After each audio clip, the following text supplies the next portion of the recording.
स्थान शायद थोड़ा कम पड़ रहा है, कृपया अपना अपना स्थान शीघ्र ग्रहण करें। हमारे मुख्य अतिथि महानुभाव दीनदयाल जी के चित्र पर पुष्पांजलि कर रहे हैं। डॉक्टर बजरंग लाल जी गुप्त।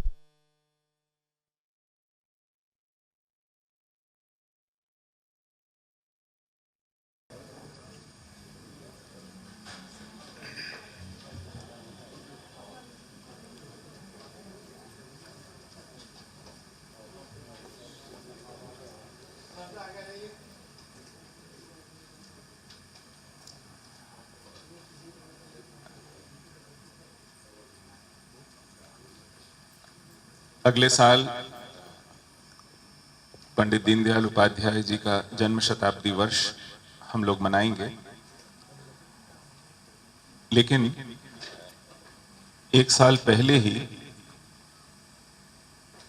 उनके कुछ विचार, उनके कुछ भविष्यवाणियां, उनके कुछ मत कालजयी होकर के फिर हमारे सामने आए हैं। 1957 में उनकी एक पुस्तक the two plans, promises, performances and prospects प्रकाशन में आई थी, जिसमें उन्होंने पंचवर्षीय योजनाओं के औचित्य पर प्रश्न लगाए थे। आज उन पुस्तकों के पुनः प्रकाशन और लोकार्पण के निमित्त हम लोग एकत्रित हुए हैं।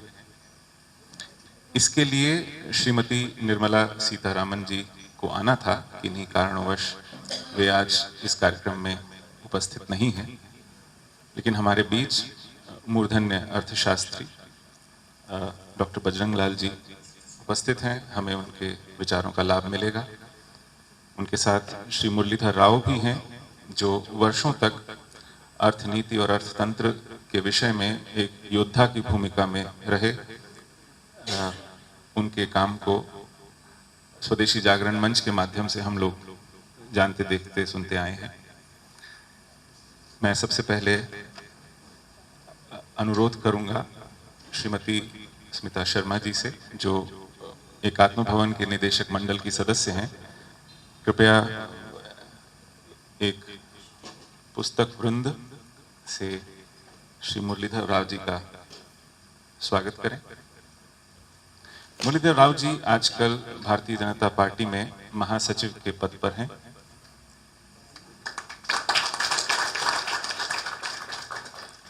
अब मैं आग्रह करूंगा श्री लक्ष्मी नारायण दास जी से कि वे पुस्तक युग्म से डॉक्टर बजरंग लाल गुप्त जी का स्वागत करें। धन्यवाद। डॉक्टर महेश शर्मा, इस संस्थान के निदेशक, आपसे आग्रह, विषय की प्रस्तावना।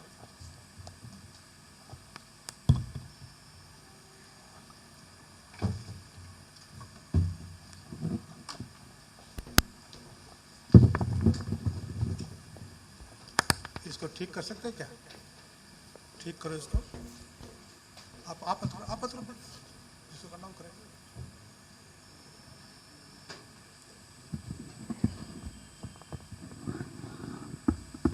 किसी के पास कोई सीट खाली न रहे, सब इधर हो जाए। आपका सीट खाली पड़ी है।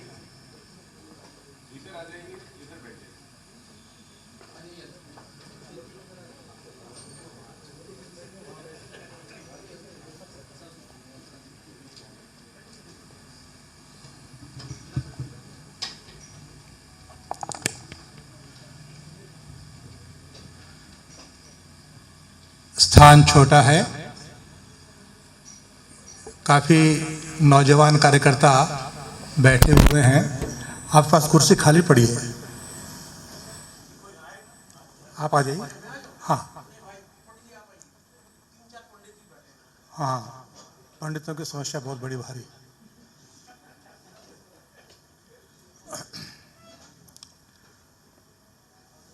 इस पुस्तक विमोचन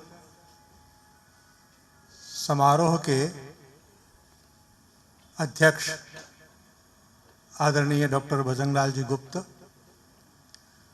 आज के इस पुस्तक के विषय में मुख्य वक्ता मित्र श्री मुरलीधर राव इस कार्यक्रम के संचालक श्री सुशील पंडित और इस पुस्तक के प्रकाशक श्री प्रभात कुमार जी, इस हॉल में उपस्थित सभी विद्वज्जन, कार्यकर्ता मित्रों, बहनों, पंडित दीनदयाल उपाध्याय जी के बारे में मुझे दो बातें कहनी है केवल।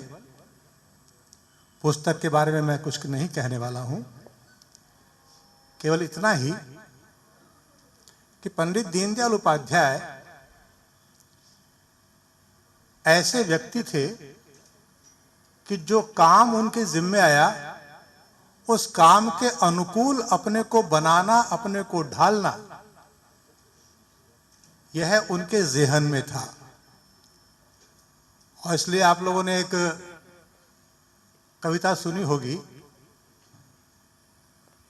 कोरे सिद्धांतों से कब वसुंधरा का भाग्य संवरता है, सिद्धांत आचरण में ढलते तब कोई दीन दयाल उभरता है। दीनदयाल उपाध्याय का जब जीवन पढ़ेंगे हम, तो वे साहित्य के विद्यार्थी हैं और उनके जो प्रारंभिक आलेख हैं वे बड़े साहित्यिक हैं। उनकी जो पहली कृतियां हैं, पहली दो कृतियां औपन्यासिक हैं।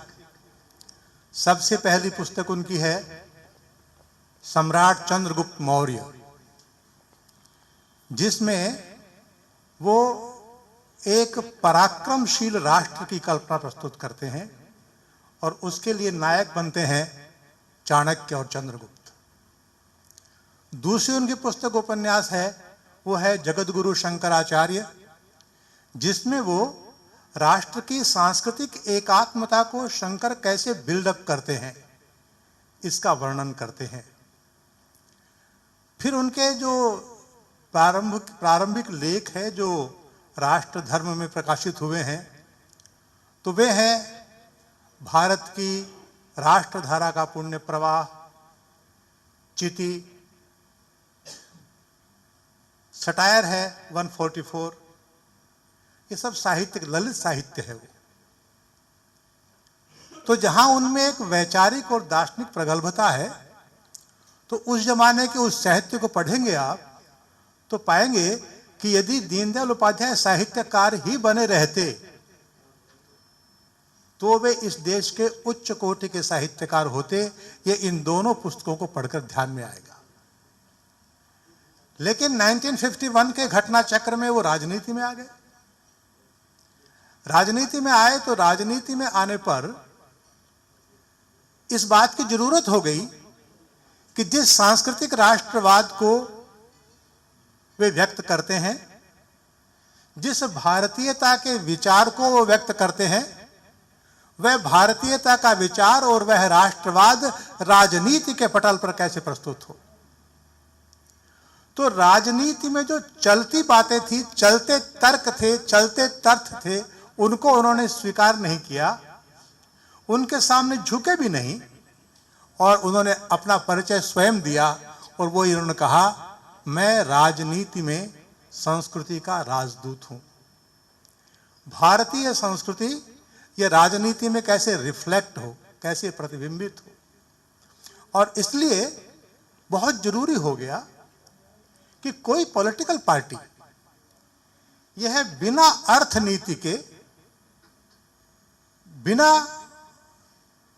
जो देश का भौतिक विकास है उसकी परिकल्पना के कोई दल सरवाइव नहीं कर सकता, आगे नहीं बढ़ सकता। और एक छोटी सी घटना है कि एक बार जनसंघ की कार्यकारिणी में इस बात की चिंता व्यक्त की गई कि लोग कहते हैं कि जनसंघ को तो अखंड भारत, गौ रक्षा, हिमालय बचाओ, कश्मीर बचाओ, यही सब बातें ध्यान में आती है जो इमोशनल है। इमोशनल पैट्रियटिज्म यह जनसंघ की विशेषता है, पर इनके पास कोई अर्थनीति नहीं है। दीनदयाल जी ने कार्यकारिणी में सब बात सुनी और फिर नागपुर में एक अभ्यास वर्ग तय किया। उस अभ्यास वर्ग में वो ब्लैक बोर्ड, चौक, पुस्तकें सब लेकर पहुंचे और दिन भर अर्थशास्त्र की व्याख्याएं, पश्चिम में अर्थशास्त्र कैसा है, भारत में अर्थशास्त्र कैसा है, कैसा रहा था, कैसा होना चाहिए, चर्चा शुरू हुई। पॉलिटिकल कार्यकर्ता इसके लिए बहुत जल्दी तैयार नहीं होते। तो जनसंघ के लोग थे तो तैयार हुए, लेकिन शाम को जब खाली समय था तो बड़े उनके मित्र थे यज्ञदत्त शर्मा, हरियाणा पंजाब के थे। उन्होंने कहा, पंडित जी ये क्या काम शुरू कर दिया आपने, हम राजनीतिक कार्यकर्ता है, ये चौक बोर्ड लेकर के आप क्लास ले रहे हैं हमारी। तो पंडित जी बोले, भाई सबने कहा था ना अर्थनीति नहीं है, तो अर्थनीति तो होना चाहिए, तो अर्थनीति जानना पड़ेगा अर्थनीति क्या होती है। यज्ञदत्त जी बोले, पंडित जी आप हमेशा गलत समझते, हमारा कहने का मतलब ये था ही नहीं। तो बोले, आपका क्या मतलब था? बोला, हमारा मतलब ये था कि लोग कहते हैं नहीं है, तो आपसे पूछा बता दो है कि नहीं, आप कह दो है, बस खत्म। तो यह मजाक की बात थी, लेकिन दीनदयाल जी ने अपने आप को इसके लिए इक्विप्ड किया, अपनी पार्टी को इक्विप्ड किया, और ये इक्विप्ड करने के लिए जनसंघ में आने के बाद, जनसंघ में आना और संघ के कार्य से निवृत्त होना, इसका संधि काल है। इस संधि काल की एक पुस्तक है, उसका नाम है अखंड भारत क्यों। पर जब जनसंघ में आ गए, उसके बाद उनकी ये पहली पुस्तक है, और यह पहली पुस्तक उन्होंने कलकत्ता की लाइब्रेरी में जाकर अध्ययन करके फिर लिखी। 2 plans, promises, performance and perspective. इस पुस्तक में उन्होंने आर्थिक विवेचन किया, पर आर्थिक विवेचन के साथ जो अपनी मूल धारणाएं हैं, सांस्कृतिक राष्ट्रवाद, उसमें इनबिल्ट जो मूल धारणाएं, जिसके बारे में आजकल तो कोई बोलता भी नहीं, बोलने में लोगों को डर भी लगता है। जैसे 70 साल के इस प्रवास में संघात्मकता, यह एक ऐसा कॉन्स्टिट्यूशनल वर्च्यू हो गया है कि उस पर सवाल उठाने में डर लगता है। लेकिन पंडित दीनदयाल उपाध्याय जब संविधान बन रहा था, तब से लेकर जब वो जनसंघ के अध्यक्ष बने 1968 में, तब से लगातार जब मौका मिला तब वो कहते थे, हमको जो संविधान चाहिए, that should be not federal, not unitary, but that should be unique, unitary, integral type of government, decentralized integral type of government. इसकी उन्होंने बहुत बाद में व्याख्याएं की। जब उन्होंने इस समीक्षा को प्रस्तुत किया, तब भी उन्होंने इस बात को आगे रखा और कहा। आज मैं समझता हूं कि दीनदयाल जी के जाने के बाद इस विषय पर कोई सवाल नहीं करता, कोई संवाद भी नहीं करता, पर इसकी जरूरत है कि संवाद हो। और इसलिए जब अब हम एकात्म मानववाद की मना रहे हैं अर्धशती, 50वां वर्ष, तो इस समय वे सब बातें जो शायद पिछले कुछ काल में भुला दी गई, वे सब बातें जो राजनीति के पटल से अदृश्य हो गई, वे सब बातें जो देश की जरूरत है, लेकिन देश के मानस पर कहीं वे सक्रिय दिखाई देती नहीं, उन सब बातों को फिर से शुरू करना चाहिए।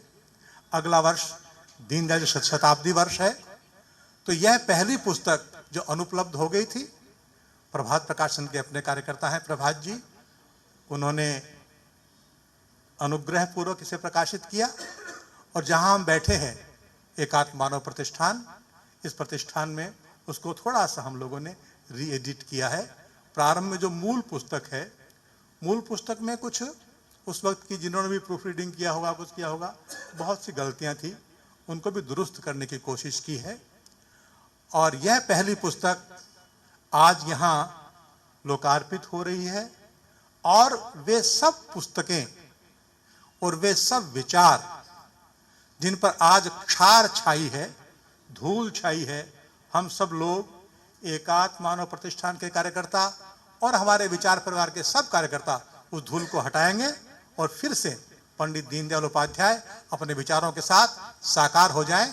19 शताब्दी वर्ष में हम ऐसा प्रयत्न करेंगे। मेरा समय पूरा हुआ। बहुत बहुत धन्यवाद। नमस्कार।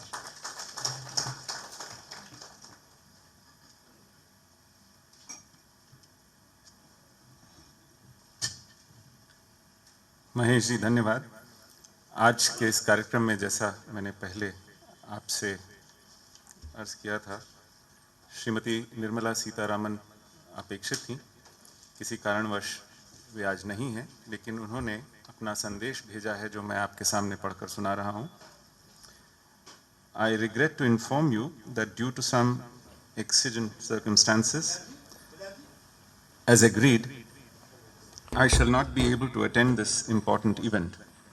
I am therefore enclosing a copy of my foreword to Pandit Deendayal Upadhyay's The Two Plans, Promise, Performance, Prospects.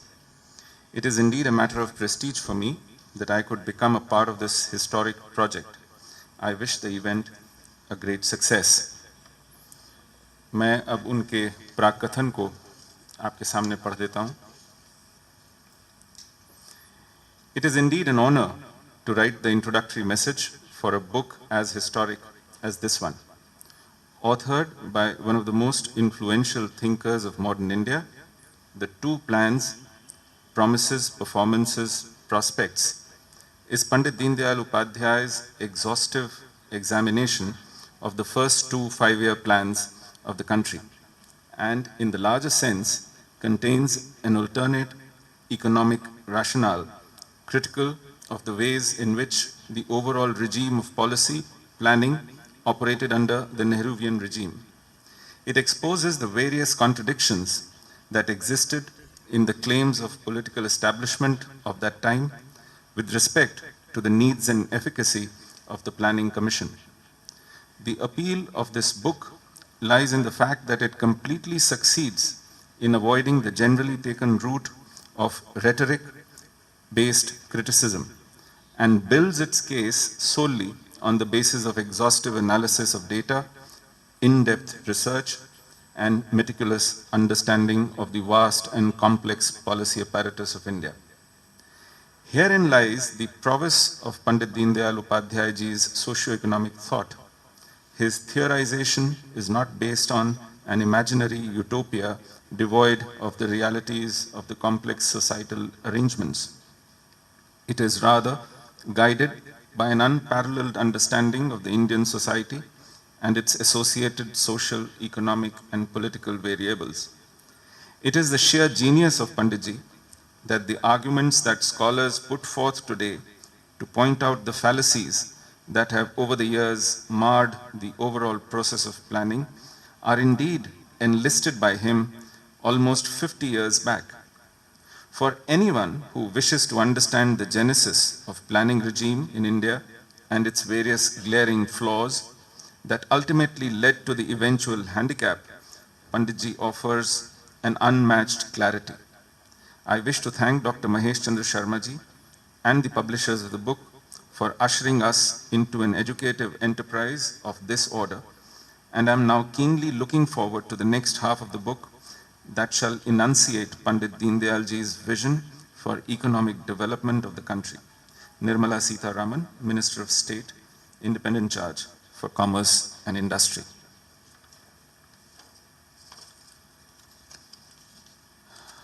अब मैं आग्रह करूंगा श्री मुरलीधर राव जी से कि इस विषय पर अपना संबोधन।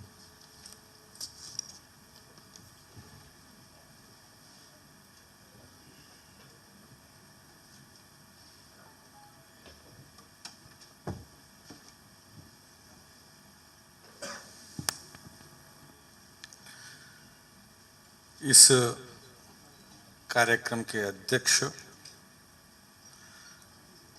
आदरणीय बजरंगलाल गुप्त जी, एकात्म मानव प्रतिष्ठान के अध्यक्ष आदरणीय डॉक्टर महेश चंद्र शर्मा जी, इस पुस्तक के प्रकाशक हमारे मित्र श्री प्रभात जी, कार्यक्रम के संचालक माननीय श्री सुशील जी, इस अवसर पर इस सभागार में उपस्थित भाइयों और बहनों, पहले मैं इस प्रतिष्ठान को भी और प्रकाशक को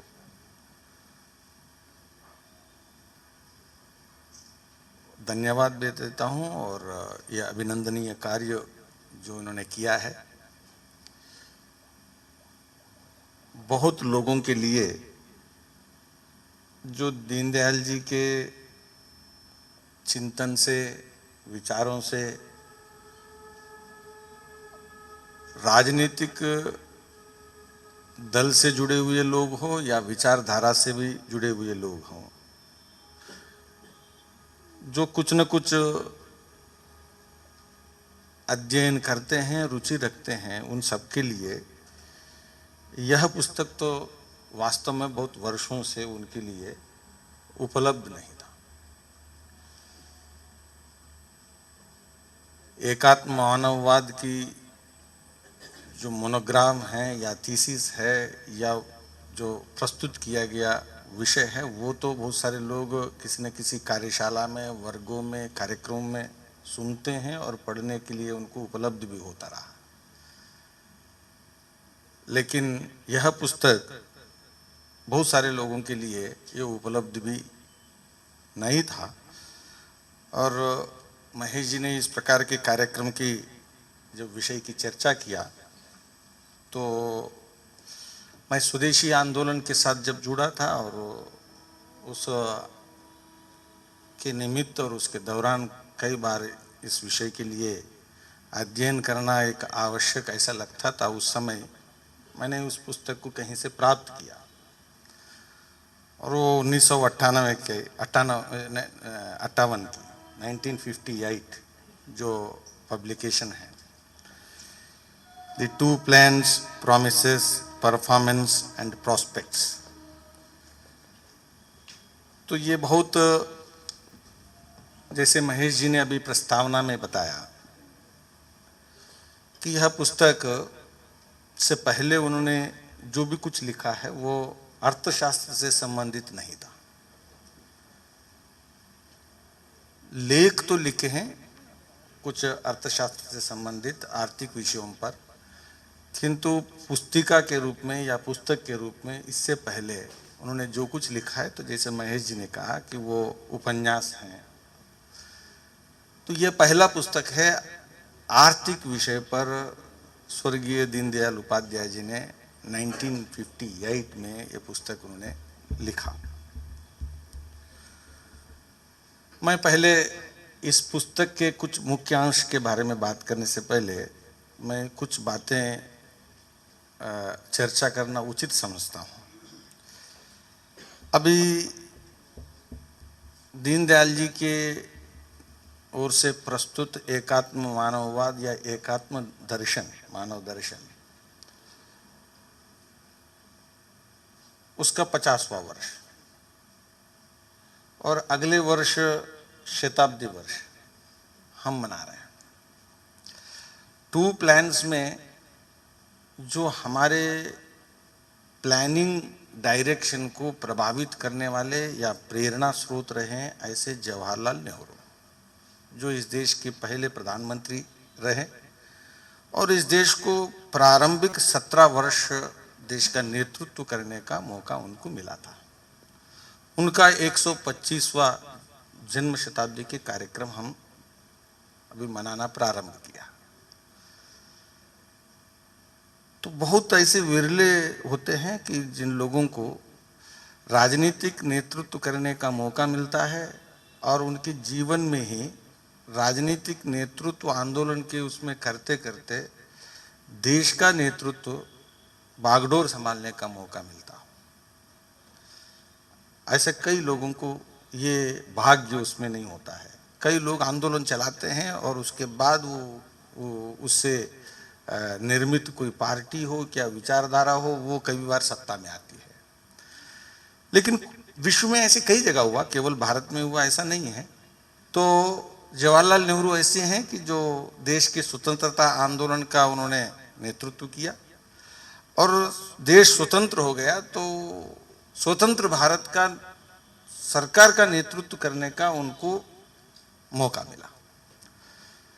और ऐसा मौका उनको मिला कि जो पहले 17 साल कोई कम समय नहीं होता है। देश बड़ा है और हम स्वतंत्र बहुत वर्षों के बाद हुए हैं और बहुत वैविध्यपूर्ण देश हैं, बहुत चुनौती हमारे सामने रहे हैं। इसके बावजूद इस देश को नेतृत्व करने का उनको मौका मिला और सरकार के केंद्र बिंदु में रहने का उनको अवसर मिला। ऐसा 17 प्रारंभिक वर्ष उनको मिला। तो ऐसे जवाहरलाल नेहरू जी के गवर्नमेंट के उसमें 5 ईयर प्लान जो प्रारंभ हुआ, प्लानिंग कमीशन की जो प्रारंभ हुई उसमें हुआ और उसके नेतृत्व और उसकी प्रेरणा वे रहे और ऐसे उसकी समीक्षा स्वर्गीय दीनदयाल जी ने इस 2 प्लान्स में किया।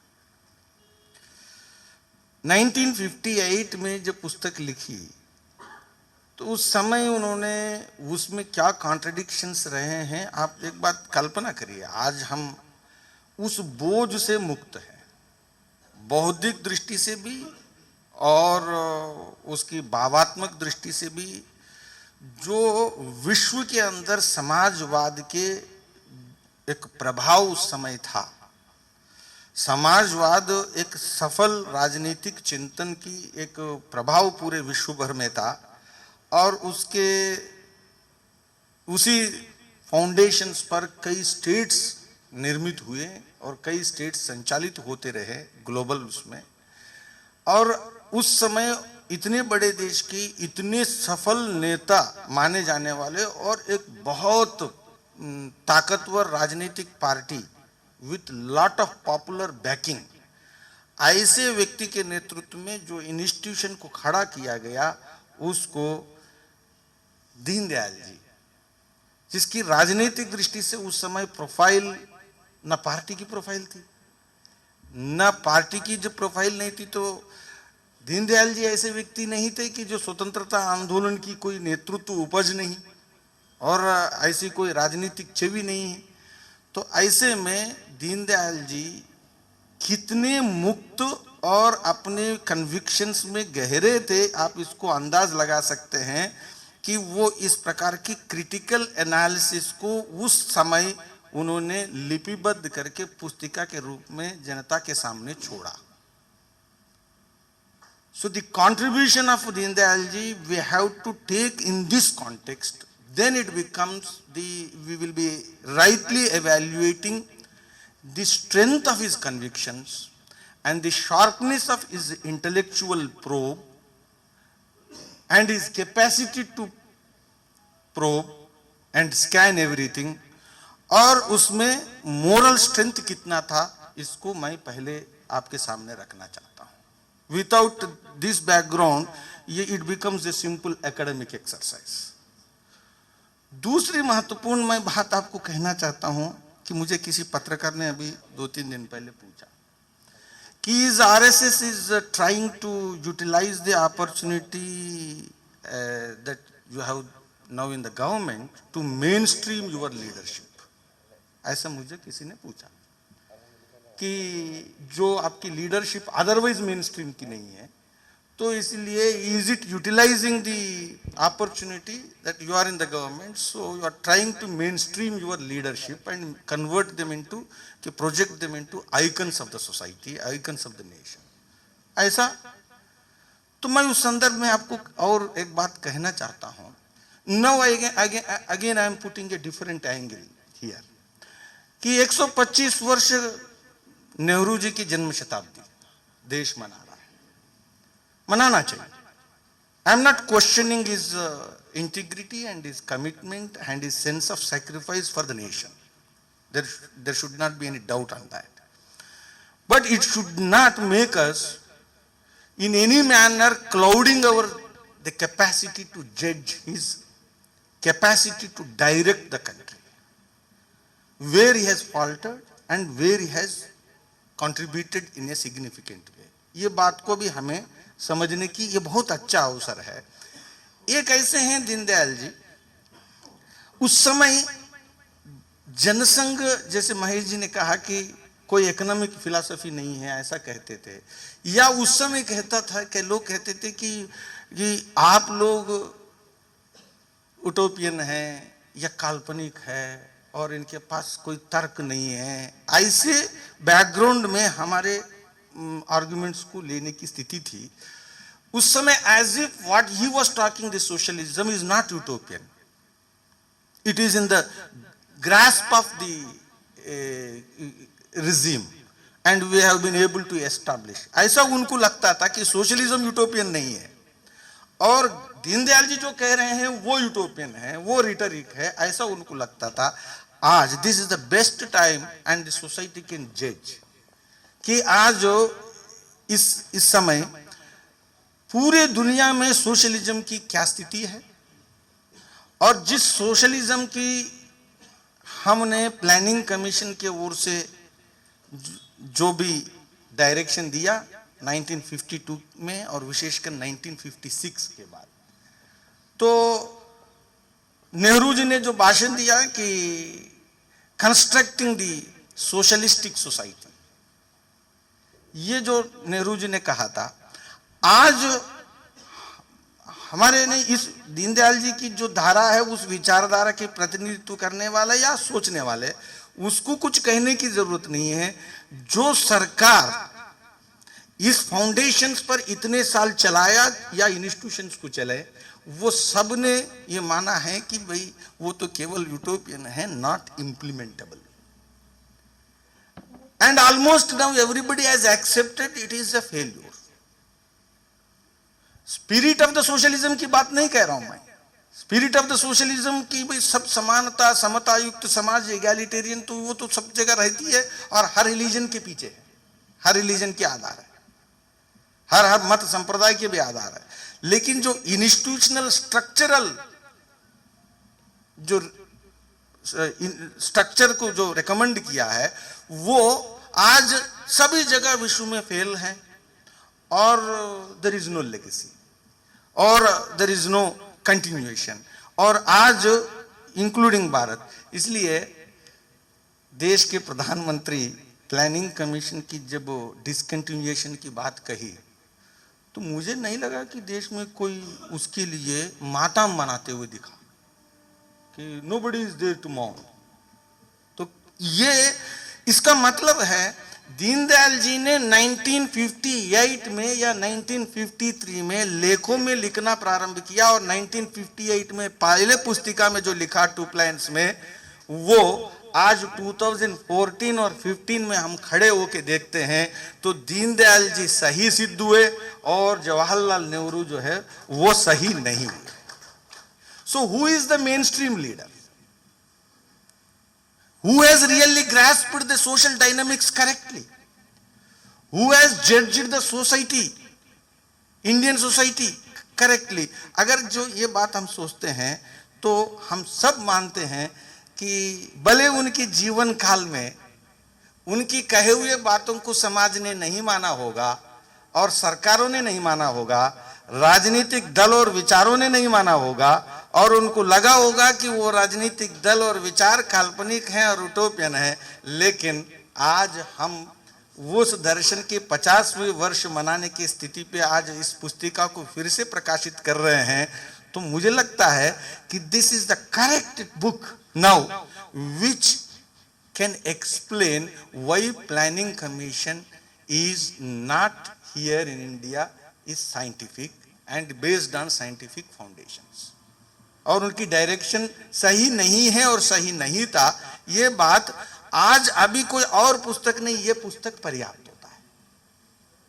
तो मैं एक बात और इसमें कहूंगा कि इकोनॉमिक सब्जेक्ट में, तात्विक और आध्यात्मिक सब्जेक्ट में किसी विषय को लंबे ब्रॉड लाइन में उसको प्रोजेक्ट करना कई बार आसान होता है, लेकिन इकोनॉमिक इश्यूज जो है वो डायनामिक्स ऑफ जिसको कहते हैं चेंज, उसमें से गुजरने वाला, इसमें ऐसे सटीक इस बातों को ये होगा मानकर कहना तो इससे समझ में आता है कि क्यों दीनदयाल जी दार्शनिक थे, क्यों दीनदयाल जी इस देश के आध्यात्मिक तत्वधारा के साथ एक अभिन्न अंग के रूप से जुड़े हैं, और इसलिए ऋषि जो एक कंटेंट होता है उसके नाते हम कह सकते हैं, ये मैं कहना चाहूँगा कि इसीलिए। और तीसरा, इसमें इस पुस्तिका के विषय में जब हम पुस्तिका को देखते हैं तो दीनदयाल जी व्यक्तित्व का बारे में महेश जी ने कहा। दीनदयाल जी को उस पुस्तिका में अब जब देखते हैं तो दीनदयाल जी एक सामाजिक कार्यकर्ता है मौलिक रूप से। दीनदयाल जी राजनीति में, मैं जैसे जवाहरलाल नेहरू ने मैं राजनीति की दिशा दूंगा करके बचपन से युवानी से प्रेरणा लेकर काम करने के लिए निकले, वैसे दीनदयाल जी नहीं थे। दीनदयाल जी राजनीति से कोसों दूर समाज के काम करने के लिए निकले, and political activity was a forced activity for him. Nehru का ऐसा नहीं है। इसके बावजूद दीनदयाल जी इस देश के लोकतंत्रीय व्यवस्था के तहत एक विपक्षी पार्टी की नेता के नाते अपने मुद्दों को बहुत पैनी दृष्टि से कैसे रखा जा सकता है, it was a political presentation.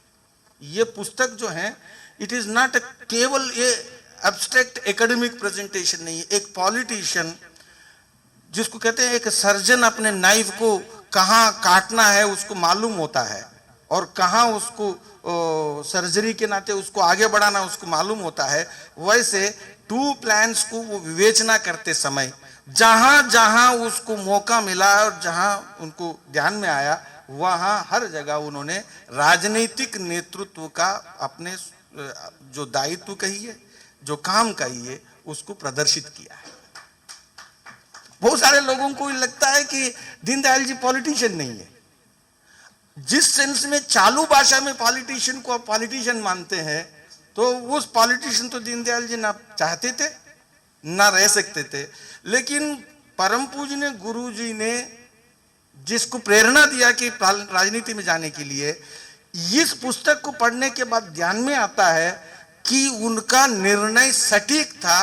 This man has got a rare ability to propound a theory and to sharpen the political ideology। इसलिए सिद्धांतकर्ता के नाते आपको इसमें एक राजनीतिक पार्टी के योग्य नेतृत्व का इस पुस्तक में आपको परिचय मिलता है। इसलिए श्रीमन नारायण अग्रवाल ने जब उन्होंने कहा कि ये टू प्लान के विषय में, कि अगर कोई एग्जॉस्टिव और बिल्कुल बिंदुशः first 5 year plan taking from the history, planning commission की जो प्लानिंग की हिस्ट्री है उससे लेकर के first 5 year plan and second 5 year plan heading wise किसी भी विषय को छोड़ते ना छोड़ते हुए उन्होंने पॉइंट टू पॉइंट जिस प्रकार से विवेचन किया, उस समय भी, इस समय तो छोड़िए, उस समय भी ऐसा कोई और राजनेता ने या कोई और इस प्रकार की पुस्तिका नहीं छापा है। ये बात श्रीमन नारायण अग्रवाल ने, प्लानिंग कमीशन की वाइस चेयरमैन, उन्होंने कहा। तो उन्होंने सही कहा, ऐसा इस पुस्तक को पढ़ने के बाद आपने को लगता है। और इसमें एक बात, मैं इसमें सिद्धांतकर्ताओं की कोई समस्या होती है। अब हम 2014 हैं, दीनदयाल जी की पुस्तिका छाप रहे हैं, तो ये इस पुस्तिका का 2 प्रकार के हैं। एक है कि ये planning commission, planning 2 year plan, 2 5 years plan, इसकी समीक्षा तो करती है ये पुस्तिका, लेकिन ये पुस्तिका it will subject us also for this public scrutiny, कि as a political party how we are continuing the legacy of Deendayal Upadhyay. क्योंकि सिद्धांतकर्ता का, कोई राजनीतिक पार्टी की सिद्धांतकर्ता का वो कंफर्ट नहीं होता है जो एकेडमिकली कोई सिद्धांतकर्ता के लिए जो सुविधा होती है।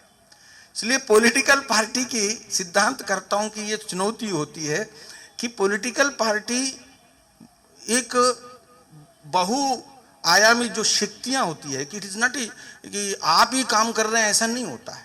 विश्व के सारे ताकतों के बीच में आपको रास्ता निकालते रहना पड़ता है। तो political party has to navigate. तो ये नेविगेशन में कंडीशंस केवल आप तय नहीं कर रहे होते हैं।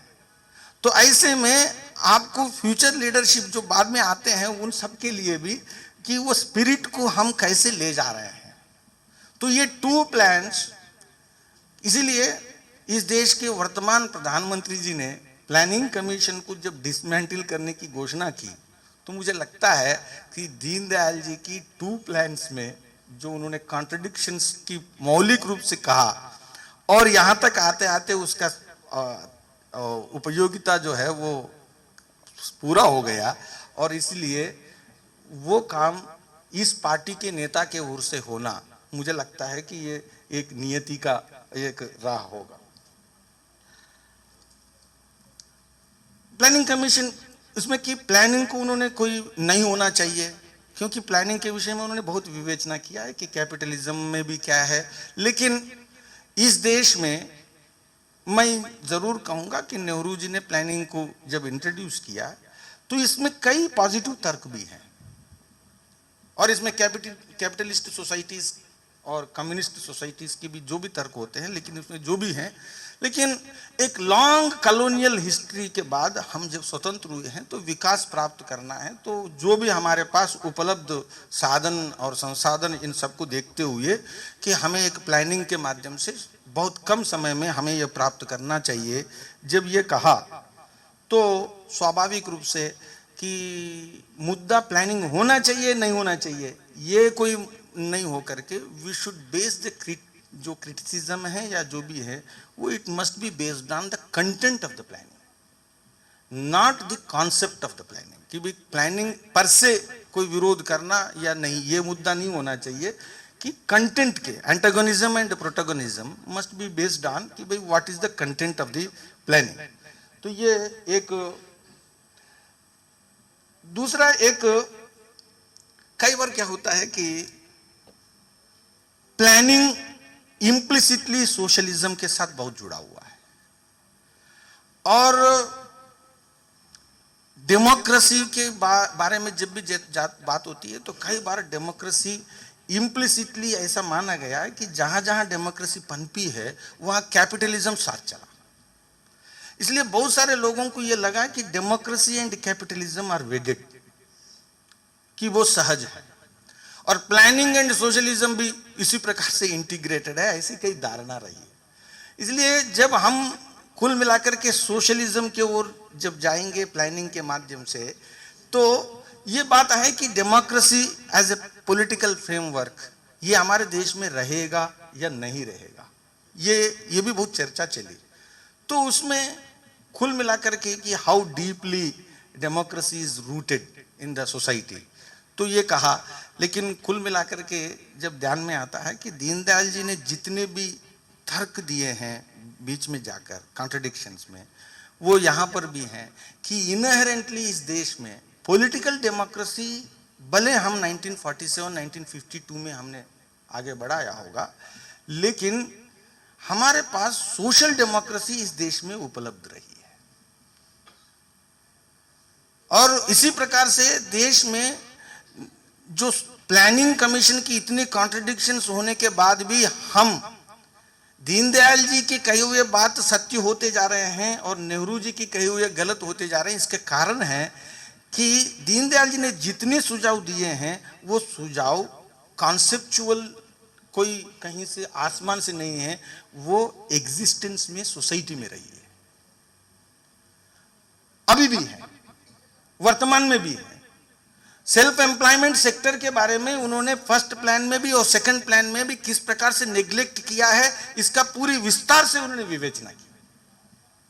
और रूरल इंडस्ट्रियलाइजेशन इस देश के लिए कितनी आवश्यक है, और रूरल इंडस्ट्रियलाइजेशन के लिए फर्स्ट प्लान में भी और सेकंड प्लान में भी, यानी फर्स्ट प्लान में एग्रीकल्चर में फोकस करते हुए भी हमने एग्रीकल्चर के साथ रूरल इंडस्ट्रियलाइजेशन को जितना इंपॉर्टेंस देना चाहिए नहीं दिया, और सेकंड प्लान में हेवी इंडस्ट्री को प्राथमिकता देकर के एग्रीकल्चर को हमने डिफोकस करने के बाद भी हेवी इंडस्ट्रीज को तो कहा, लेकिन फिर से स्मॉल सेल्फ एम्प्लॉयड सेक्टर और इंडस्ट्री को हमने इक्वली उसी प्रकार से नेग्लेक्ट किया। और इसके बावजूद आज भी स्मॉल इंडस्ट्री इस देश की इकोनॉमी की सर्वाइवल का कारण बना हुआ है। फर्स्ट प्लान के समय में भी, सेकंड प्लान के समय में भी, और आज भी ग्लोबलाइजेशन की पूरी प्रक्रिया चलने के बाद भी देश के आज भी आर्थिक व्यवस्था का और देश के स्वावलंबन का जो आधार है वो सेल्फ एम्प्लॉयड सेक्टर है और स्मॉल स्केल इंडस्ट्री है। इसीलिए दीनदयाल जी ने फर्स्ट प्लान में और सेकंड प्लान में स्मॉल स्केल इंडस्ट्री के साथ किस प्रकार से रूरल इंडस्ट्रिएशन के विषय में किस प्रकार से फोकस करना चाहिए था और नहीं किया, अलग अलग संदर्भ में उन्होंने उस पे वो कहा है। और इसमें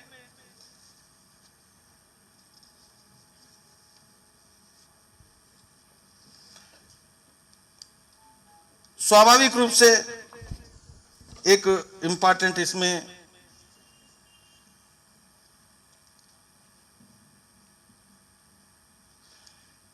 महेश जी ने जो बात अभी कही थी, शायद ये जीएसटी है और क्या और कुछ आने वाले दिनों में रिफॉर्म्स में ये एस्पेक्ट कितना होगा, हमारी फेडरल स्ट्रक्चर स्टेट्स और सेंटर के विषय में, तो उसमें दीनदयाल जी उस समय किसी भी चीज़ को प्रिस्क्राइब करना तो बहुत कठिन है। तो उस समय उन्होंने एक यूनिटरी गवर्नेंस के बारे में जो कहा, an easy and radical solution is to have a unitary state. Though the solution may appear impracticable and defeatist, still it is not without reasoning. At a time when an integration of the economy is fast progressing, it is illogical to divide the nation into independent fiscal jurisdictions. Besides, there has been increase in the range of governmental activity, particularly for the provision of social services, a considerable transfer of real resources, and it is done best by a unitary state. ये उन्होंने ये कहा। और जनसंघ के 1953 की conference में भी, श्यामा प्रसाद मुखर्जी के उसमें और दीनदयाल जी के उसके भाषण में भी, और बाद में इस पुस्तक में भी माइनर इरिगेशन प्रोजेक्ट्स, क्योंकि आपको मालूम है कि जब एग्रीकल्चर को हमने फर्स्ट प्लान में इंपॉर्टेंस दिया और उसके बाद सेकंड प्लान में भी हमने multipurpose projects, baccarat Nangal dam, Hirakud और दामोदर वैली कॉरपोरेशन, ये सब ऐसे बनाए। नेहरू जी की बड़ी सपना रही है। तो इस समय कोई डॉगमा नहीं था। उन्होंने कहा कि हमारे देश बहुत नया स्वतंत्र देश है, हमारे पास बचत जो है वो बहुत मूल्यवान है, हमारे पास कैपिटल स्केर्स कैपिटल है, dependence on foreign capital is not advisable and not desirable. ऐसे में हमें जो जिसकी जेस्टेशन पीरियड कम हो, इन्वेस्टमेंट एंड आउटपुट के बीच में समय बहुत कम हो, ऐसे में बहुत बड़े प्रोजेक्ट्स को आप जब आप करते हैं तो उसमें कई समस्या हैं। कैपिटल इंटेंसिव है और फॉरेन मशीनरी की, फॉरेन की उसकी बहुत इंपोर्ट करना पड़ता है, टेक्नोलॉजीज की बहुत इंपोर्ट करना पड़ता है। और तीसरा वाटर लॉगिंग, ये सारी चीजें उन्होंने उस समय लिखा। उस समय वाटर लॉगिंग शुरू नहीं हुआ था। तो बाद में अभी आप जाके पंजाब में जाएंगे, हर जगह जाएंगे तो वाटर लॉगिंग क्या है तो आपको बताएंगे। तो 1958 में, और उन्होंने यहां तक कहा कि कैनाल्स में वाटर एवेपोरेशन के कारण बहुत वाटर की नुकसान होता है कि आप सेंट्रलाइज्ड वाटर, इसलिए आपकी माइनर इरिगेशन प्रोजेक्ट्स को आप करेंगे तो इसमें कैपिटल इंटेंसिव नहीं होगा और कम खर्च में बढ़ेगा, श्रम शक्ति का बहुत ज्यादा केंद्रित हो जाएगा और छोटी छोटी जगह पर यह बनने के कारण से वाटर का डिसेंट्रलाइज्ड यूटिलाइजेशन बढ़ेगा। इस प्रकार के बहुत तर्कपूर्ण विवेचन इस पुस्तक में उन्होंने किया है, जो आज और महत्वपूर्ण तर्क के नाते हमारे सामने रखते। और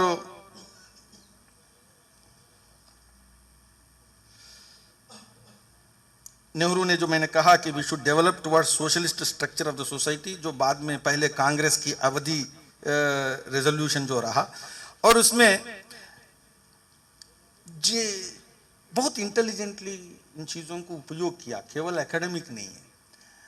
सोशलिज्म की बड़ी प्रणेता माने जाते हैं Jayaprakash Narayan.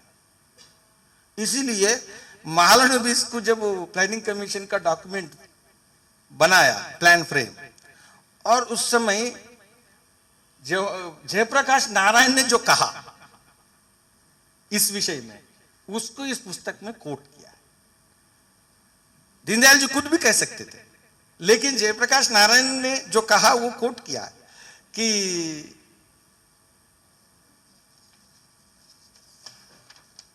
JP had remarked, 7 authors of the Pandit Nehru second 5-year plan are all men from behind the iron curtain. तो ये, और दीनदयाल जी ने इसमें बहुत सारे स्टैटिस्टिकल एनालिसिस करते समय भी उन्होंने अपने आइडियोलॉजिकल जो परसेप्ट्स हैं उसको बहुत अच्छे ढंग से उसमें रखा। इसमें क्या है, socialism in theory it implies authoritarianism, in practice everywhere it resulted totalitarian government, how India can be an exception. तो जो नेहरू एक तरफ डेमोक्रेसी की भी हिमायती रहे हैं और दूसरे तरफ इस प्रकार से हैं, तो उसमें उन्होंने बहुत महत्वपूर्ण बातें कहा है। इसमें जो आज वर्तमान में भी हमारे कुछ मौलिक समस्याएं हैं, अर्थव्यवस्था के सामने चुनौतियां जो फर्स्ट 5 ईयर प्लान से लेकर अभी तक हैं, वो कहा।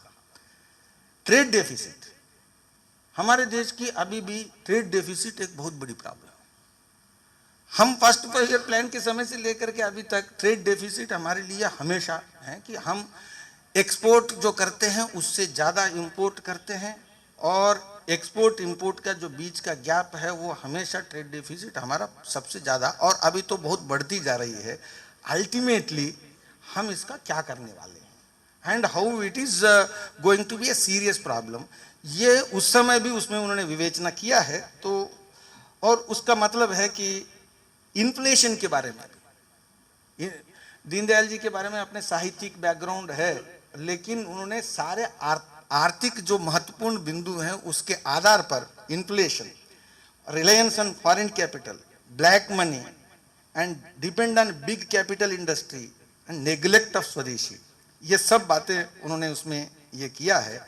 और नेशनल इनकम के बारे में भी, राष्ट्रीय आय के संदर्भ में, और राष्ट्रीय आय की न्यूनतम और अधिकतम के बीच में कितना होना चाहिए, 20:1, और आइडियल जो है वो 10:1, इस प्रकार की बहुत सारी बातें जो उन्होंने कहा।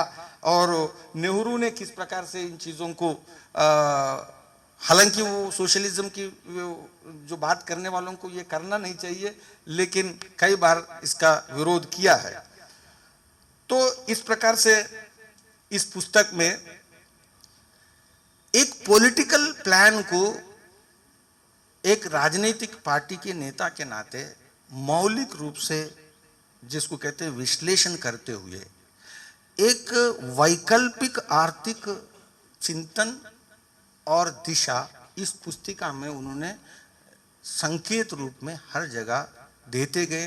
प्रश्न खड़ा किया, और प्रश्न केवल खड़ा किया ऐसा नहीं है, और प्रश्न खड़ा करते हुए उन्होंने अपने ओर से जो सॉल्यूशंस हैं, जो इंडिकेटर्स हैं कि भाई इस प्रकार से सॉल्यूशंस हो सकते हैं और फोकस ऐसा होना चाहिए था, और इस प्रकार की उन्होंने बातें वहाँ पर रखी। तो इसमें मैं 2-3 बातों को और करके मैं समाप्त करता हूँ कि दीनदयाल जी ने 2 महत्वपूर्ण बातें हैं कि सोशलिज्म और कैपिटलिज्म के बीच में झगड़ा जो है केवल ओनरशिप का झगड़ा है, कोई और झगड़ा नहीं है।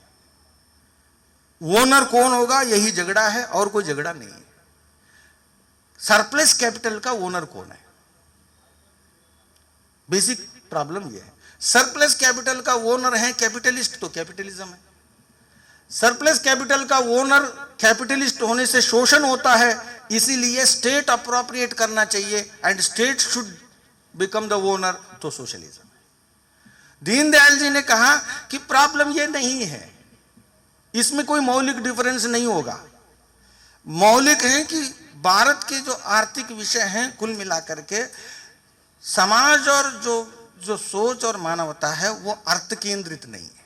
न डायलेक्टिकल मटेरियलिज्म के आधार पर समाज चलता है, ना पूंजी के जो आधार पर जो है वो कैपिटलिज्म प्राइवेट प्रॉफिटियरिंग के आधार पर चलता है। ये दोनों अपने अपने जगह है, लेकिन ये संपूर्ण जो है भारतीय परिवेश में उन्होंने धर्म अर्थ काम मोक्ष के संदर्भ में जो व्यक्ति देखता है और समाज को हजारों सालों से जीते हुए उन्होंने अनुभव किया है, और इसमें वैभव का भी उन्होंने भारत का अध्ययन किया, और इसलिए उन्होंने अर्थ को अपने स्थान पर खड़ा करना, neither neglected nor given over importance। ये उस धारा के हैं कि earth is given it's right place. ये एक महत्वपूर्ण विषय है। इसलिए उस समय जब अर्थ केंद्रित विचारधाराएं बहुत जबरदस्त चल रही थी, तो उस समय दीनदयाल जी अर्थशास्त्री या अर्थचिंतक या आर्थिक विषयों के समझदार ये लोगों को नहीं लगता था, लेकिन he has raised that question on that day.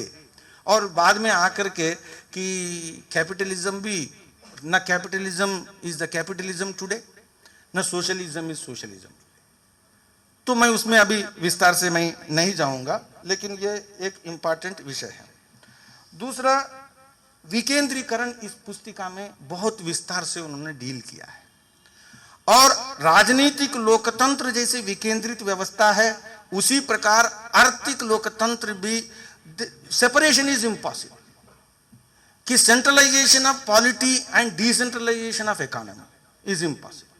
Decentralisation of economy with a centralized polity, यह भी इम्पॉसिबल है। इसीलिए हमें राजनीतिक लोकतंत्र को जब विश्वास करते हैं और उनको एक समाधान मानते हैं, तो स्वाभाविक रूप से हमें आर्थिक लोकतंत्र को भी ये करस्पॉन्डिंग एक कंपोनेंट के नाते, एक पैरेलल टायर के नाते अपने को मानना पड़ेगा।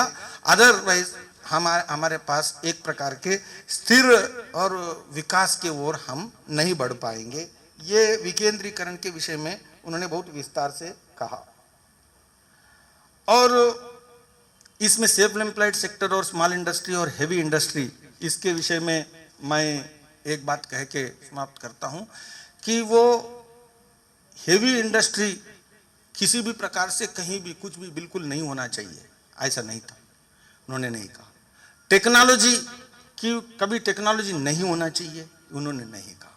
टेक्नोलॉजी के विरोध में भी उसमें नहीं है और हेवी इंडस्ट्री के विरोध में भी नहीं है, लेकिन उनकी कहना है कि technology ultimately whether it enhances the productivity of the man और it replaces the man, this is the fundamental issue which should guide अस।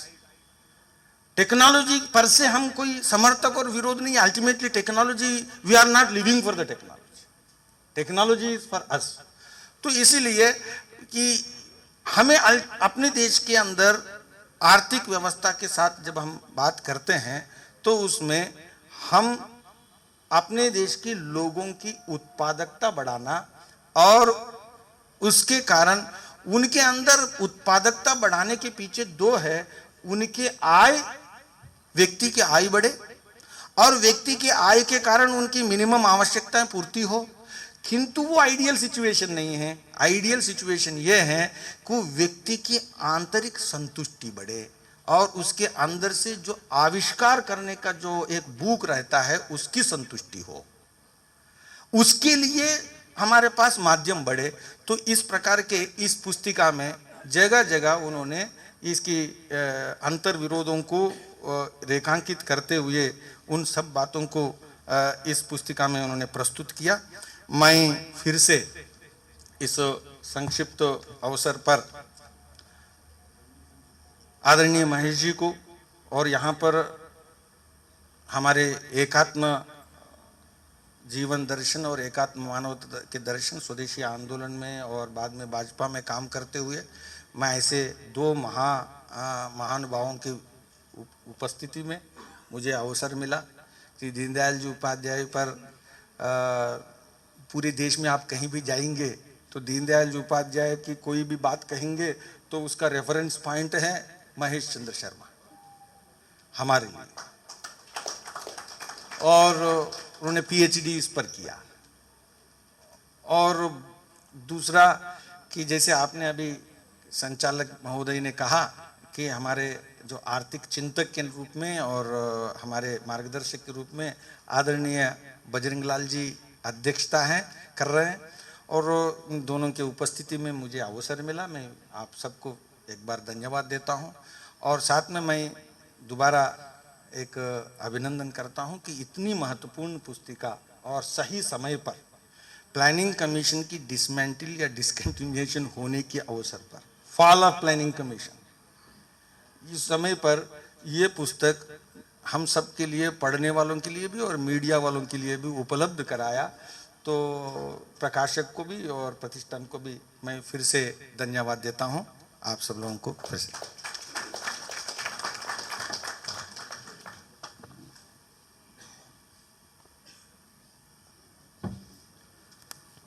धन्यवाद मुरलीधर जी। दीनदयाल जी समर काल के चिंतक थे।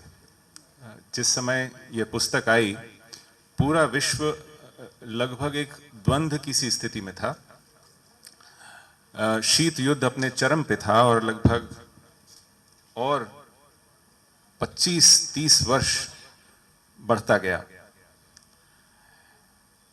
उस समय की पुस्तक, उस समय के चिंतन और उसके बाद विचार के स्तर पर योद्धा की भूमिका में एक दशक से ज्यादा तक रहने वाले मुरलीधर जी का जब यहाँ संबोधन होना था, तो मैं कल्पना से ही रोमांचित था कि समरकालीन एक युद्धकालीन चिंतक और एक योद्धा उस पुस्तक पर कुछ बोलने जा रहे हैं। लेकिन आज अपने संबोधन में उन्होंने अर्थव्यवस्था और आर्थिक नीति की विविध विषयों की सूक्ष्म विवेचना करके एक नई भूमिका अपने लिए तैयार की। हालांकि अंत में वे पुनः उसी युद्ध के परिप्रेक्ष्य में बहुत कुछ बोले। बहुत बहुत धन्यवाद। अब हम इस पुस्तक के लोकार्पण की ओर बढ़ रहे हैं। मेरा अनुरोध है इसका लोकार्पण करें।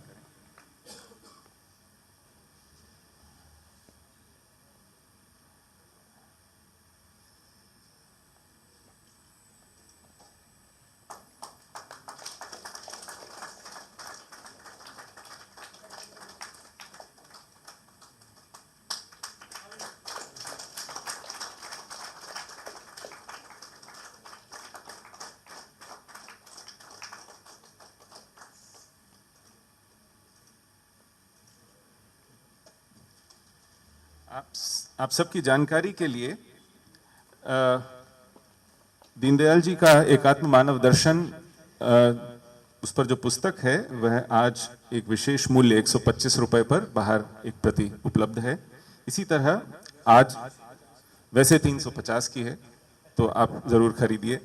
और आज जो पुस्तक जिसका लोकार्पण हो रहा है वो 125 की है, एकात्म मानव दर्शन 75 रुपए की है।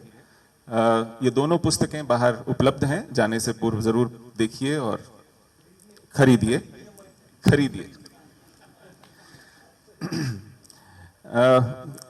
मेरे लिए गर्व का विषय है। मैं डॉक्टर बजरंग लाल गुप्त जी से निवेदन करूं कि वे आएं और बोलें, लेकिन उससे पहले मैं 2 शब्द भूमिका में कुछ कहना चाहूंगा। 80 के दशक में जब मैं स्कूल से निकलकर कॉलेज में आया, विद्यार्थी परिषद का कार्यकर्ता बना, तो जैसे उस द्वंद्व में, उस समर में, उस शीत युद्ध के ठीक बीचों बीच ला करके हम पटक दिए गए थे, जिसमें एक तरफ तो धुर दक्षिणपंथी विचारधारा थी, कैपिटलिज्म जिसके विषय में मुरलीधर जी ने कहा, और दूसरी तरफ समाजवादी साम्यवादी विचारधारा थी। और ऐसा लग रहा था कि केवल ये 2 हैं, इन 2 पाटन के बीच में हमें एक चुनना है और इसके अतिरिक्त कोई रास्ता नहीं है। तो जब भी हम अधकचरी जाना कि देखिए साहब, हमारे पास एकात्म मानव दर्शन है, पूछा कि उसमें क्या होता है, तो ऐसा बताया गया कि देखिए विकास की भी एक अपनी अवधारणा होती है। दोनों धुर इस बात पर एकमत हैं कि मानव विशुद्ध उपभोक्ता है, उसे कैसे उपलब्ध कराई जाएंगी वस्तुएं या सेवाएं, सारा झगड़ा इस पर है। यह निजी साधनों से और निजी श्रम से, निजी पुरुषार्थ से होगा, या इसे एक राज्य व्यवस्था, एक कमांड एंड कंट्रोल सिस्टम उपलब्ध कराएगा, और वो तय भी ये करेगा कि आपकी कितनी जरूरत है।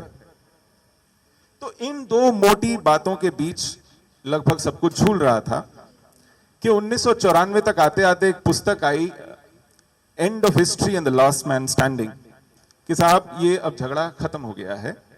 एक लिबरल डेमोक्रेसी और एक फ्री इकोनॉमी, अब इस पर सर्वमान्य एक राय बन गई है और अब सबको इसी दिशा में चलना है।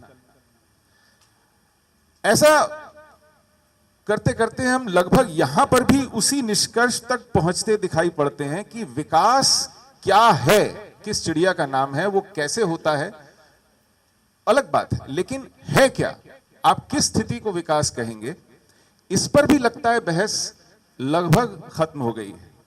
हम कम से कम भ्रष्टाचार करते हुए, तेजी से तेज विकास करते हुए और अधिक से अधिक एफिशिएंसी के साथ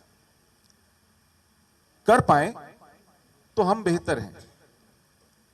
आइडियोलॉजी, विचारधारा और अवधारणा, ये लगता है कहीं गौण हो गए हैं, और इस पर बहस आज हो रही है। इस तरह की बहस बड़े दिनों बाद कानों में पड़ी है। तो इस अवसर का लाभ लेते हुए मैं बजरंगलाल जी से एक छोटी सी विनम्र निवेदन करूंगा कि वो जो 80 और 90 के समय हम लोग सुना करते थे, हमें बताया जाता था कि एकात्म मानव दर्शन के केंद्र में मानव है, समाज है, समाज समष्टि और व्यष्टि के बीच का एक तारतम्य है, उसमें हमारी क्या भूमिका है। तो मैं चाहता हूं कि वे आएं और इस विषय पर मार्गदर्शन करें।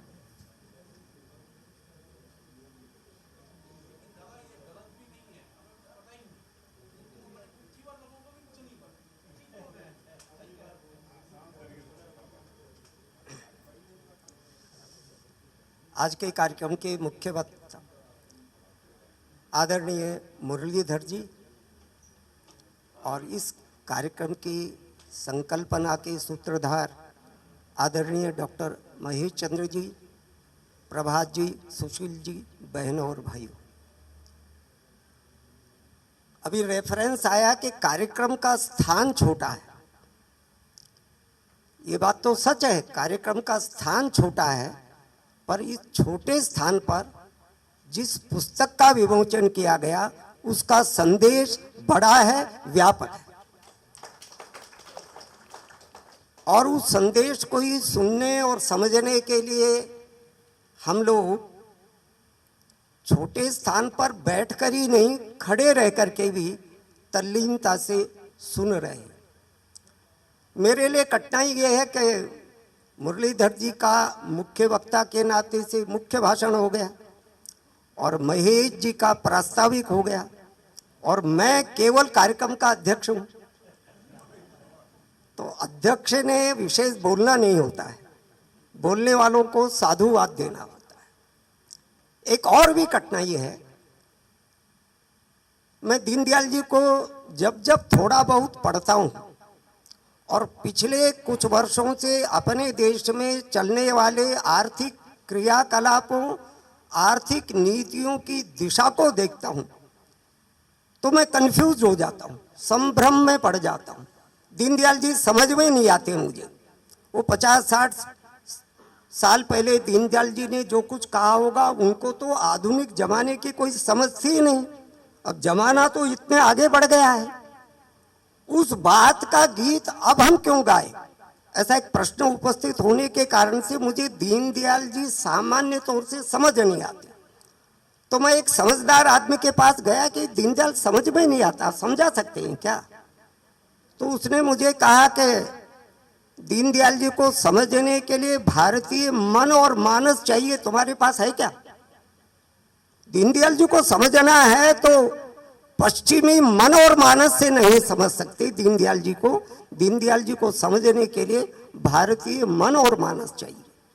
और भी दूसरी बात कही, मेरी जो पढ़ाई लिखाई हुई है, शिक्षा दीक्षा हुई है, और आप सबकी भी अधिकांशतः वैसे ही हुई है, उन्होंने कहा तुम दीनदयाल जी को पश्चिमी शब्दावली में और पश्चिमी मानकों के आधार पर समझना चाहते हो क्या? जिंदगी भर तुमको समझ में नहीं आई। दीनदयाल जी को समझना है तो दीनदयाल जी को समझने के लिए तो भारतीय परंपरा में उपयुक्त टर्म्स एंड टर्मिनोलॉजी के आधार पर समझना पड़ेगा। दीनदयाल जी को अगर समझना है तो भारतीय मानकों के आधार पर समझना पड़ेगा। मैं इसलिए, चूंकि प्रारंभ में ही मैंने स्वीकार किया दीनदयाल जी मुझे समझ में नहीं आया, इसलिए क्या करना है इस समय पर, तो मैंने ये सोचा कि दीनदयाल जी के विचार गीता के कुछ कथनों का पुनरुच्चार कर दिया जाए आप सब सुधी जनों के सामने, इस अपेक्षा के साथ आप मुझे दीनदयाल जी को समझने में मदद करेंगे।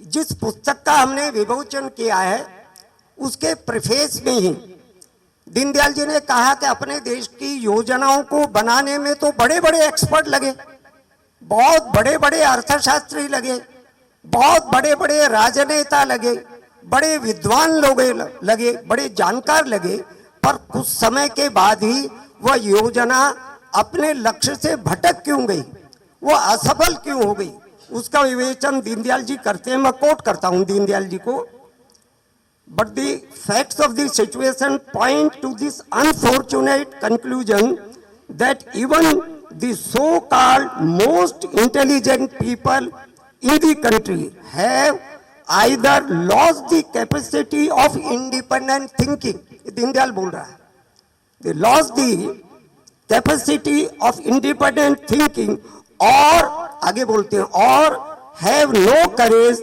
to give free expression to their opinions if they run counter to the fanciful utterances of those in authority। उनके खिलाफ विपरीत बोलने का या तो वो इंटेलिजेंट लोग साहस नहीं जुटा सके, ऐसा दीनदयाल जी बोलते हैं। मुझे पता नहीं कि आज के संदर्भ में ये दीनदयाल जी की बात कितनी रेलेवेंट है, मैं कह नहीं सकता हूं। और दो तीन बातें मैं दीनदयाल जी ने जो कुछ कही टू प्लान्स में, वहीं तक मैं अपने वक्तव्य को सीमित रखूंगा। दीनदयाल जी ने इन पहली और दूसरी पंचवर्षीय योजनाओं का जब विश्लेषण किया तो इसमें तीन तरह के फ्लॉज पाए, तीन तरह की कमियां पाई। एक, उन्होंने कहा कि ये जितने भी दोनों योजनाएं बनी हैं, फ्रॉम कंसेप्शन टू इंसेप्शन, ये शब्द प्रयोग किया है, कंसीव किया योजना को, कॉन्सेप्चुअली उन्होंने लिया और उसको एग्जीक्यूट करने तक, वहां तक संपूर्ण चरणों में तीन कमियां दीनदयाल जी देखते हैं। पहली कमी देखते हैं, ये दोनों योजनाएं जीवन की और धरती की वास्तविकताओं के साथ जिनका संबंध नहीं है, ऐसे स्पेक्युलेटिव एस्टिमेट्स पर निर्भर है। अंदाजे के एस्टिमेट कर लिया जिनका वास्तविकता से कोई संबंध नहीं है। ये पहला डिफेक्ट दीनदयाल जी को ध्यान में आता है। फिर जब कभी भी योजना बनाना होता है, सिद्धांत बनाना होता है, आर्थिक नीति बनाना होता है, तो कुछ अजम्पशंस मानते हैं। मैं तो अर्थशास्त्र का विद्यार्थी रहा, अर्थशास्त्र बिना अजम्पशंस के फेल ही है। तो जो अजम्पशन जिस पर ये योजनाओं को बेस किया गया, उन्होंने कहा all those assumptions were मियर wishful thinking, सदिच्छा के थे, आपने अंदाजे से अपनी मान्यताएं घड़ ली, ऐसा दूसरी बात कहते हैं। और तीसरी बात कहते हैं, जो टारगेट्स तय किए योजनाओं के लिए, तो कहते हैं fixing of targets in utter disregard of resources. ये संकट शायद आज भी हो सकता है, मुझे पता नहीं है कि नहीं है, मैं ज्यादा जानता नहीं हूं, परंतु अपने पास उपलब्ध संसाधनों की चिंता किए बिना अगर आप टारगेट्स तय करोगे तो उनका क्या हाल होगा। वो जो दो योजनाओं में दीनदयाल जी ने कहा, वैसा ही हाल शायद हो सकता होगा, ऐसा दीनदयाल जी ने कहा। फिर दीनदयाल जी ने एक दूसरी बात भी कही इनमें कि हमने जितनी भी योजना से संबंधित नीतियों की कल्पना की, उनका निर्माण किया, प्राथमिकताओं का निर्धारण किया और क्रियान्वयन किया, वो हमारी सामाजिक, आर्थिक, सांस्कृतिक जीवन की वास्तविकताओं की अनदेखी करके का शब्द प्रयोग है उनका, डिसरिगार्ड, उसके साथ में हमने अनदेखी की उन सारी वास्तविकताओं के, तो फिर हमारे कल्पनाओं को वो साकार कैसा कर सकती है? ये पहली बात दीनदयाल जी कहते हैं। एक दूसरी बात भी कहते हैं, जितने कमीशंस बने, जितनी एक्सपर्ट कमेटीज बनती थी योजनाओं को बनाने में, हर एक्सपर्ट कमेटी, हर कमीशन अपने कुछ रिकमेंडेशन देते थे, परंतु हर एक्सपर्ट कमेटी, हर कमीशन अपना रिकमेंडेशन देते समय दूसरा कमीशन, दूसरी एक्सपर्ट कमेटी क्या बोल रही है और क्या कह रही है, उसका साथ कोई तालमेल ही नहीं होता था। एक एक्सपर्ट कमेटी की रिकमेंडेशन दूसरी एक्सपर्ट कमेटी के साथ कॉन्ट्राडिक्शन था, तो समग्रता नहीं थी, इंटीग्रेटेड होलिस्टिक थिंकिंग नहीं था, जिसके लिए दीनदयाल जी जाने जाते हैं, इंटीग्रल नहीं था। ये दूसरी बात कहते हैं। एक तीसरी बात दीनदयाल जी ने और चुभती हुई कही है, उन्होंने कहा कि हमारे देश की संपूर्ण आर्थिक नीति और योजनाएं, उसके सलाहकार, उसके परामर्शदाता, उसके नियामक, उसके नियंत्रक, वो मुख्यतः विदेशी एक्सपर्ट है।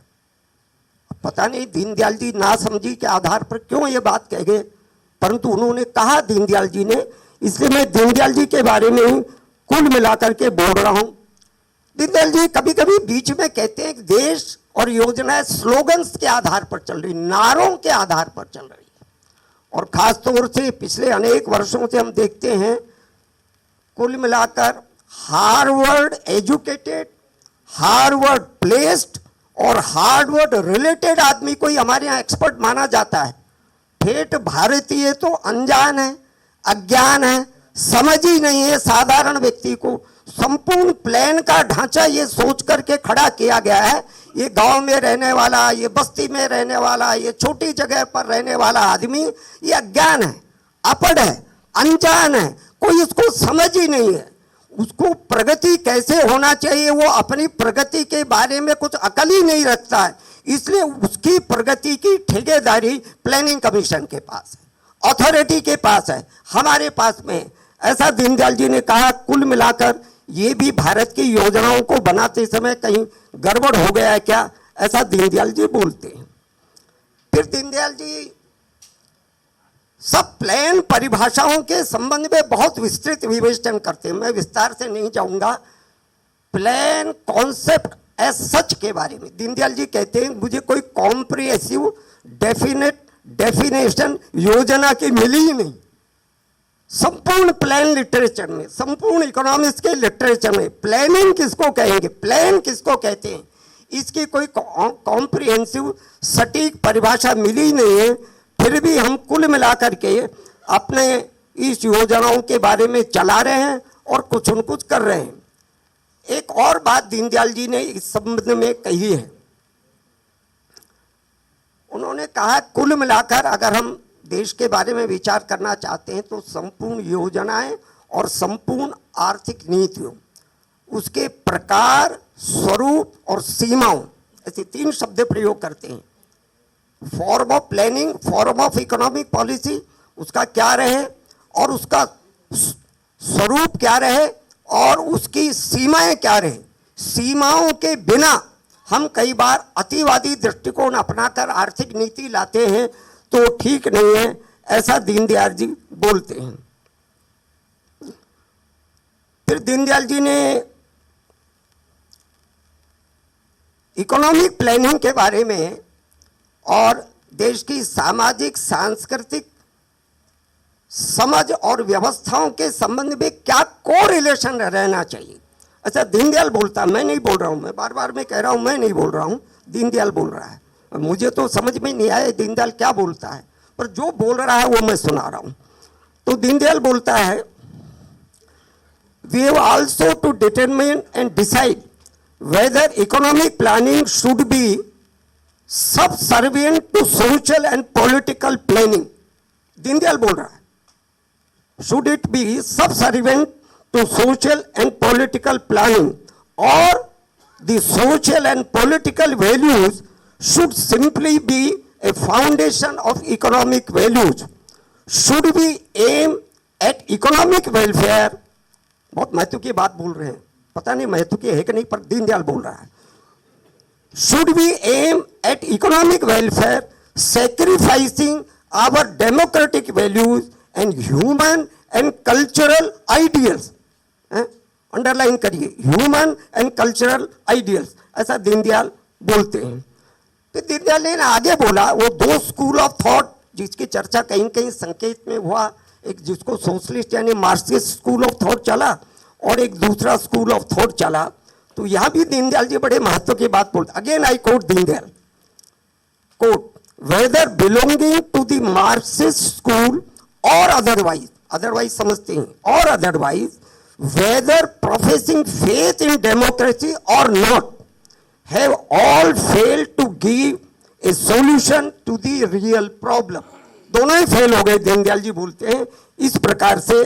तो इसलिए प्लानिंग के संबंध में विचार करते समय दीनदयाल जी कुल मिलाकर जो कहना चाहते हैं और संदेश देना चाहते हैं, हमको भारतीय मनीषा इतनी लंबी परंपरा में जो कह गई है, और भारतीय धरती में से उत्पन्न सवाल समस्याएं, यहाँ उपलब्ध संसाधनों, इनके तालमेलों के साथ कुछ विचार करेंगे तो वो हमारे लिए शायद ज्यादा उपयोगी हो सकती है, ऐसा दीनदयाल जी कहना चाहते हैं. वो नेशनल डेवलपमेंट काउंसिल जो योजना बनाकर ली थी, उसके बारे में भी दीनदयाल का कमेंट है. The National Development Council, by refusing to face facts, has made it certain that planning in our country more a playing of politics. ये दीनदयाल बोल रहा है, मैं नहीं बोल रहा हूँ. It is mere a playing of politics rather than a serious and responsible task of persons engaged in building a new and prosperous India. ऐसा दीनदयाल बोलता है. एक छोटी सी बात, टू प्लान्स में से नहीं, दीनदयाल जी की जिसमें वो एकात्म मानव दर्शन का जो चर्चा हो रही है, उसके अंतिम भाषण में दीनदयाल जी ने उनकी कल्पना का सामाजिक आर्थिक संरचना क्या होगी, उसका एक बहुत महत्व का संदेश किया है. वो बोलते हैं, हम भारत को न तो किसी पुराने जमाने की तस्वीर बनाना चाहते हैं और न रूस या अमेरिका की तस्वीर. रूस या अमेरिका यहाँ एक रिप्रेजेंटेटिव कंट्री है, उसका एक्सटेंशन आज की, उसमें आप जो कुछ करना चाहें कर लीजिए, परंतु कुल मिलाकर दीनदयाल क्या कहना चाहते हैं. तो मुझे ऐसा लगता है कि आज की पुस्तक में जो विवेचन दीनदयाल जी ने प्रस्तुत किया है, वो हम सबके लिए मार्गदर्शक है. और मेरे जैसे नासमझ व्यक्ति को आप लोग दीनदयाल जी को समझने में सहायता करेंगे, इसी अपेक्षा के साथ, इसी आशा के साथ मुझे यहाँ बुलाया. इसलिए आयोजकों का आपने सुना, आपका हृदय के अंतःस्थल से बहुत बहुत आभार, बहुत बहुत धन्यवाद.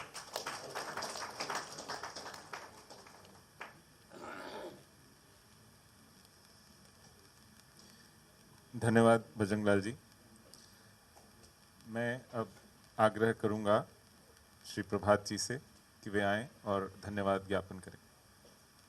प्रभात जी प्रभात प्रकाशन की ओर से हैं और इस पुस्तक के प्रकाशक.